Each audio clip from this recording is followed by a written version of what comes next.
Good evening সকল বন্ধুকে। অপরাজিতা blog Mithu থেকে, অপরাজিতা ওরফে মিঠু কিংবা মিঠু ওরফে অপরাজিতা বলছি। একটা নতুন ব্লগে স্বাগত সকল বন্ধুকে। আমি দমকল গিয়েছিলাম একটা বিয়ে উৎসবে। তা সেখান থেকে আমরা দমকলের কাছাকাছি একটা জায়গায় ফেরার সময় নেমেছিলাম। সেই জায়গাটার কিছুটা ছবি তোমাদের সাথে শেয়ার করতে ইচ্ছে করলো, কারণ এই জায়গাটার একটা বিশেষ গুরুত্বপূর্ণতা রয়েছে। সেটা হচ্ছে এটা একদম বর্ডারের কাছে, মানে বাংলাদেশ আর ইন্ডিয়ার বর্ডারের কাছে, বলতে গেলে সীমানায়। এই নদীটার ওপারে গেলেই সীমানা।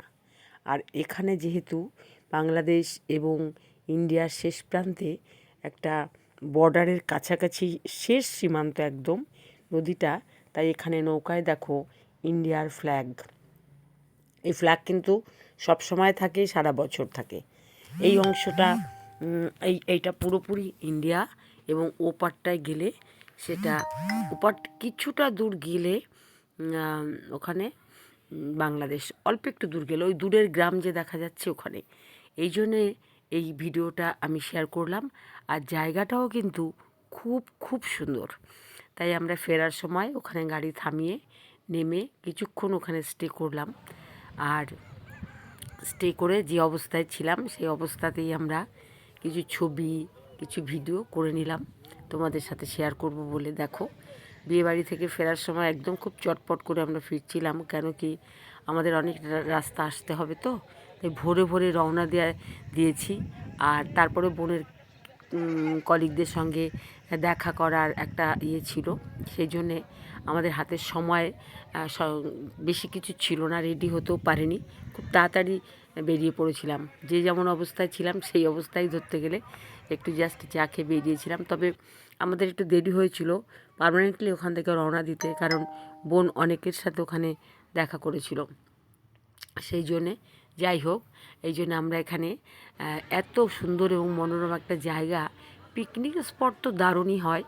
জানি না ওখানে শীতকালে অবশ্যই লোকেরা পিকনিক করে, কারণ এত সুন্দর একটা জায়গা, পিকনিক তো করবেই। এবং এই যে নৌকাগুলো আছে এগুলোতে করে অবশ্যই ঘোরা যায় নৌকায় এই নদীতে।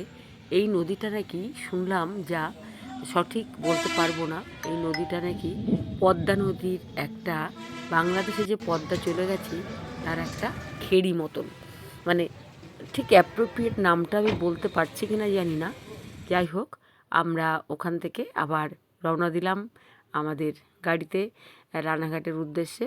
ওখানে খাওয়া দাওয়া বা বিশ্রাম করার কোনো প্রশ্নই ওঠে না। মাত্র 10-15 মিনিট ওখানে ছিলাম। তারপরে আমরা আবার সেই আমাদের বাড়ির পথে রওনা দিলাম।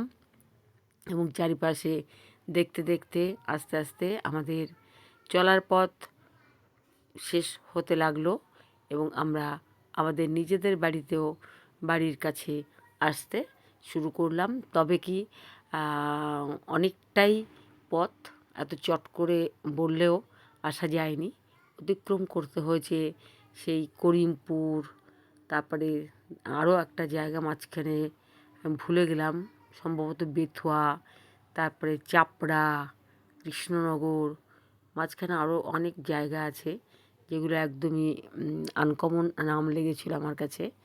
এসব জায়গাগুলো পেরিয়ে একদম গ্রাম্য এরিয়া। তবে আমি তো গ্রামের মেয়ে, আমার খুবই ভালো লাগে। তবে এখানে হয়তো দেখতে ভালো লাগে বা থাকতেও ভালো লাগে, কিন্তু কিছু কিছু অসুবিধাও থাকে মানে গ্রামে থাকার।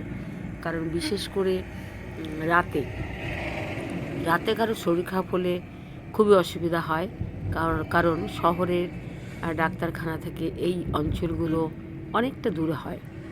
তাই মানুষ অসুস্থ হলে ছোটোখাটো ব্যাপারগুলোতে হয়তো কাছাকাছি ডাক্তার বা হসপিটাল, নার্সিংহোমে হয়ে যায়, কিন্তু বড় রকমের অসুস্থতায় কিন্তু এদের অনেক বেশি সাফার করতে হয়। আর অনেক এমন এমন কিছু জিনিস আছে যেগুলোর জন্যে শহরে যেতে হয়। ভালো ওষুধপত্র, ভালো ঘরের জিনিসপত্র এগুলো করতে কিন্তু শহরেই যেতে হবে। গ্রামে অতটা বেশি ভালো হয়তো পাওয়া যায় না। তবে কি, মানুষ অভ্যস্ত হয়ে যায় এই যে জীবনযাপন, মাটির সঙ্গে থাকা, মাটির একটা গন্ধ, আবেগ সকলের মনে প্রাণে, তার সঙ্গে একটা খুব দামি জিনিস লেগে থাকে এদের ব্যবহারে, বেশিরভাগ লোকের চরিত্রে। চরিত্রে বলতে মানে ব্যবহারিক যে ইয়েটা, চরিত্রটা মানে মানুষের সঙ্গে বা সমাজের সঙ্গে ব্যবহারিক এর সঙ্গে লেগে থাকে হচ্ছে যেটাকে আমরা বিহেভ বলি আর কি। চরিত্র বলতে বিহেভ লেগে থাকে সারল্য, সরলতা। মানুষকে যে এত আপন করে না, এদের মধ্যে সেইটা আবার নতুন করে এই দিন দেখে এলাম। সত্যি এরা হৃদয় দিয়ে এত কাছে টানতে পারে, এত চটপট এরা ভালোবাসতে পারে, এত যত্ন আতিথেয়তা করতে পারে নিজের মানুষের মতন, ভাবা যায় না, না দেখলে। যারা এটা পায় না বা পায়নি তারা বুঝতে পারবে না। আমি আমার এতটা বয়সে সত্যি সত্যি খুব কম জায়গা থেকে এরকম ব্যবহার পেয়েছি। তবে প্রাণ ভরে যায়, মনও ভরে যায়। ভীষণ ভালো লাগছিল ওদেরকে ছেড়ে আসতে। জানো, ওই একদিনের সম্পর্কে ওরা কতটা কাছের হয়ে গেছিলো কি না, কিংবা ওদের প্রতি একটা মায়া পড়ে গেল কি করে। ফেরার সময় কিন্তু একটা কষ্ট হচ্ছিল ওদের ছেড়ে রেখে আসার, একটা খুব কষ্ট, একটা মনের মধ্যে মানে কেমন যেন কাটার মতো বিঁধছিল, কেন জানি না। ওরা কিন্তু আমার আগের পরিচিত কেউ নয়, ওখানে কিন্তু আমি থাকিও নি। আগে গেছি দুবার, বোন যখন ওখানে পোস্টিং ছিল তখন গেছিলাম, কিন্তু এদের সাথে তেমনভাবে আমার আলাপ হয়নি। গল্পে গল্পে আমরা গন্তব্যে চলে এলাম এবং আমি রানাঘাটে নেমে যাব, আর বোনেরা ওদের বাড়ি চলে যাবে।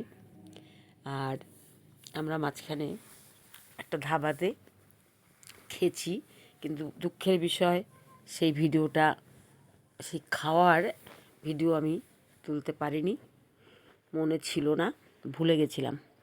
যাই হোক, আবার দেখা হবে বন্ধুরা। আমার এই ব্লগগুলো কেমন লাগছে কমেন্ট করে জানিও। আর আমাদের সকলের ফটো শেয়ার করলাম, আশা করি ভালো লাগবে। প্লিজ কমেন্ট করে জানিও কাকে কেমন লাগছে। ঠিক আছে, আমাদের সদস্যদের প্রত্যেকের ছবি এখানে আমি সেই জন্যে অ্যাড করলাম। আবার দেখা হবে, আবার নতুন কোনো ব্লগ নিয়ে। আমার এই ছোট্ট ব্লগটা ভালো লাগলে লাইক কমেন্ট শেয়ার করে সঙ্গে থেকো, আর সাবস্ক্রাইব করে উৎসাহিত করো। আমি ঘরে পৌঁছে গেছি, দেখো ড্রেস চেঞ্জ করে আমি এখন তোমাদের সাথে শেয়ার করছি কিছু কথা। সেটা হচ্ছে যে আমি এখন সন্ধে হয়ে গেছে, ঠাকুর পুজো দেবো, আর আবার তোমাদের সাথে দেখা হবে এরকম ব্লগ নিয়ে।